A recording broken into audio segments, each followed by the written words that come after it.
Assalamualaikum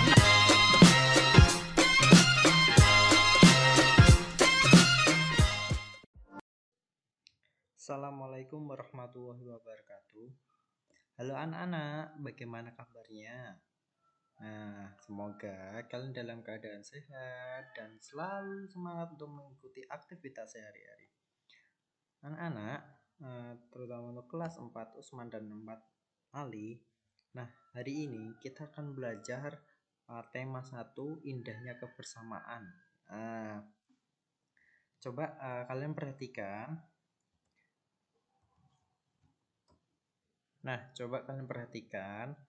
Mengenai gagasan pokok dan gagasan pendukung. Nah, gagasan pokok itu adalah topik yang dibahas pada suatu teks. Nah, gagasan pokok ditemukan pada kalimat utama yang terletak di bagian awal, akhir, atau awal dan akhir paragraf. Jadi, anak-anak, gagasan pokok itu inti yang nanti akan dibahas dalam suatu bacaan. Nah, misalnya nih dalam majalah, dalam materi, atau dalam buku-buku cerita, pasti kan di setiap bacaan tersebut pasti ada paragrafnya. Nah, pada gagasan pokok itu biasanya satu paragraf itu ada satu gagasan pokoknya. Nah, membahas tentang apa di paragraf itu.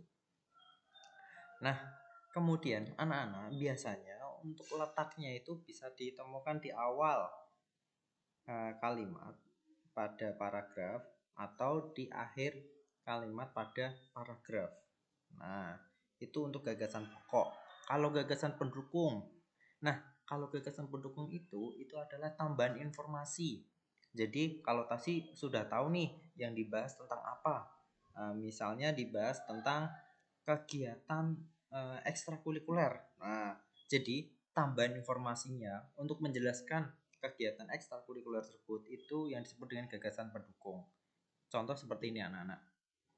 Misalnya kegiatan hari Mingguku. Nah, misalnya kegiatan hari Mingguku. Jadi kegiatan hari Mingguku ini itu sebagai gagasan pokok, tetapi belum jelas kegiatannya itu mau gimana saja.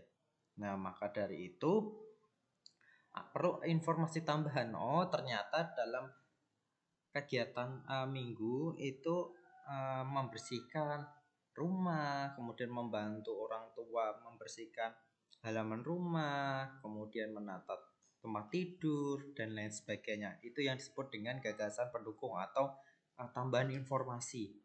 Oh iya, anak-anak, gagasan pendukung itu juga bisa juga disebut dengan gagasan penjelas. Jadi intinya itu menjelaskan dari gagasan pokok itu.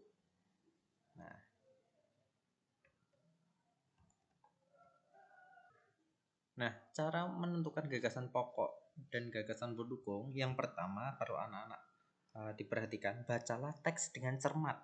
Yang kedua, cermati kalimat pertama hingga kalimat terakhir pada setiap paragraf. Kemudian, temukan kalimat utama dan kalimat penjelas dalam suatu paragraf. Jadi, anak-anak, jika ingin menentukan gagasan pokok maupun gagasan pendukung, kalian harus membaca dengan cermat, diteliti, dipahami terlebih dahulu ceritanya tentang apa. Kalau sudah, kalian bisa menentukannya dengan melihat kalimat pertama terus dan kalimat terakhir untuk menentukan gagasan pokoknya. Nah, kalau gagasan pendukung atau penjelas biasanya terletak di paragraf kedua atau yang biasanya di tengah-tengah, biasanya seperti itu anak-anak. Jadi untuk menentukan gagasan pokok itu biasanya terletak di awal maupun di akhir. Nah, itu tiap paragraf ya. Nah, anak-anak, ini ada contoh batik. Teks batik. Nah, kalimat utamanya itu yang ini beri warna coklat. Nah, itu kalimat utama. Nah, kemudian yang warna hitam itu adalah kalimat penjelasnya atau informasi tambahannya. Nah, ini kan membahas mengenai batik. Nah, sudah diketahui kalimat utamanya itu batik merupakan kain tradisional. Tapi kan belum jelas nih. Maka dari itu ada informasi tambahan untuk memperjelas kain tradisional tadi. Seperti itu anak-anak. Nah, ini yang tadi sama teksnya membahas mengenai batik. Yang batik merupakan kain tradisional itu adalah kalimat utama atau bisa disebut dengan gagasan pokok. Kemudian yang warna biru itu adalah kalimat penjelas atau gagasan pendukung. Jadi yang memberikan informasi tambahan. Nah, ini adalah contoh gambar batiknya. Kemudian sampingnya itu ada teks bacaan mengenai batik yang tadi. Jadi sudah jelas untuk gagasan pokoknya itu merupakan batik merupakan kain asli Indonesia, itu gagasan pokoknya. Nah, gagasan pendukung itu setelah dari kalimat yang pertama itu mulai dari kain yang dihasilkan dengan cara dilukis sampai dengan beberapa daerah di luar Jawa, Pulau Jawa itu adalah gagasan pendukungnya atau informasi tambahannya. Nah, anak-anak tadi itu mengenai gagasan pokok dan gagasan penjelas atau gagasan pendukung. Nah, tadi kan kita sudah mengamati nih mengenai teks batik ya. Nah, batik itu kan salah satu keragaman yang ada di Indonesia. Nah, jadi keragaman di Indonesia kan banyak sekali ya anak-anak. Tadi kita sudah membahas mengenai teks batik. Nah, sekarang kita belajar nih mengenai bentuk-bentuk keragaman di Indonesia. Nah, coba kalian perhatikan untuk keragaman di Indonesia itu kan banyak sekali. Selain suku bangsa ada juga rumah adat, terus kemudian ada tarian-tarian, ada bahasa dan lain sebagainya. Yuk kita bahas mengenai keragaman suku bangsa. Nah, suku bangsa adalah sekelompok golongan hidup yang bersama di suatu tempat dan memiliki ciri-ciri budaya yang sama. Nah, ini contohnya. Perempuan suku Bali memakai kebaya dalam kehidupan sehari-hari. Mereka membuat anyaman sebagai tempat sesajen secara bergotong royong. Nah, ini adalah contoh bentuk kegiatan atau kelompok yang hidup bersama di suatu tempat. Ini contohnya di Bali ya, suku Bali. Nah, selain suku Bali itu banyak sekali di Indonesia. Contohnya ada di Pulau Sumatera itu ada suku Batak, Minangkabau, suku Aceh. Kalau di Pulau Jawa dan Bali ada suku Jawa, suku Sunda, suku Betawi, dan suku Bali. Kalau di Kalimantan juga contohnya ada Dayak, Banjar, Melayu. Kalau di Sulawesi ada suku Bugis, Minahasa, sama Buol. Kalau di Kepulauan Nusa Tenggara ada suku Sasak, suku Sumba, suku Dawan. Begitu juga dengan di Kepulauan Maluku dan Papua ada Tubelo, Dani, dan suku Asmat. Nah, keragaman bahasa, tadi kita suku bangsa, sekarang masuk ke keragaman bahasa. Bahasa itu adalah alat komunikasi yang digunakan oleh manusia. Bahasa yang digunakan setiap suku berbeda-beda. Nah, kalau bahasa pemersatu kita adalah menggunakan bahasa Indonesia. Nah, agar setiap suku maupun antar pulau pun kita paham apa yang akan kita sampaikan. Nah, tetapi di daerah-daerah itu juga terdapat bahasa daerahnya masing-masing. Contoh bahasa Batak itu dari Sumatera Utara, bahasa Sunda itu dari Jawa Barat, bahasa Betawi itu dari DKI Jakarta. Nah, selain bahasa tadi ada juga keragaman rumah adat. Ini contohnya Tongkonan dari Sulawesi Selatan. Nah, jadi setiap daerah pun juga memiliki rumah adat yang berbeda. Ini contoh dari Jawa Tengah, ada rumah Joglo. Nah, kalau ini rumah Hunai dari Papua. Nah, sekarang kita masuk ke tarian. Nah, tari itu adalah salah satu bentuk kesenian yang memadukan antara gerak tubuh dan iringan musik. Nah, ini contohnya tari gecak dari Bali. Nah, terus ada tari cendrawasih dari Bali juga. Ini ada tari jaipong dari Jawa Barat. Nah, masih banyak lagi ya untuk tari-tari ini yang bisa saya sampaikan. Kemudian ada keragaman pakaian tradisional. Nah, pakaian adat atau pakaian tradisional itu merupakan pakaian khas suatu daerah yang biasanya dipakai dalam acara adat. Contohnya ini ada beskap di Jawa Tengah, payas Bali, terus ada juga bundo, kadoang itu Sumatera Barat. Nah, ini contoh dari pakaiannya ini. Nah, kemudian selain pakaian juga ada senjata tradisional. Nah, biasanya untuk pelengkap pakaian adat.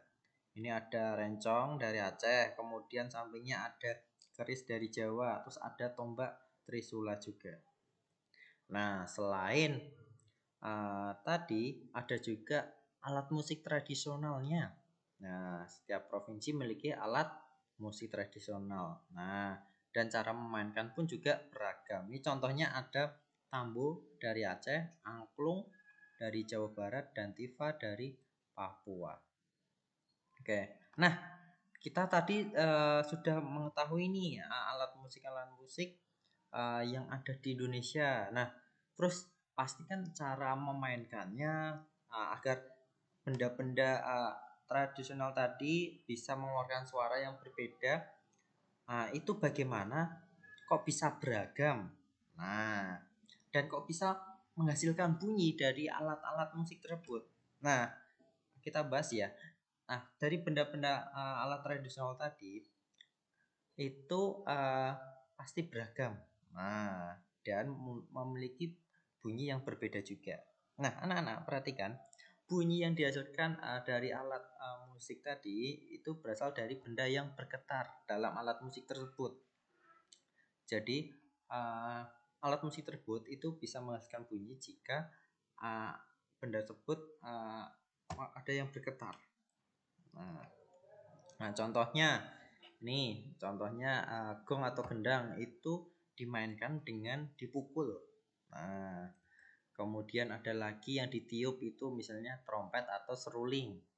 Nah, kemudian digesek, itu biasanya biola atau rebab. Nah, yang dimainkan dengan cara digesek. Kemudian yang dipetik itu biasanya gitar atau kecapi. Terus ada juga yang digetarkan itu misalnya angklung dan marakas. Nah, itu anak-anak.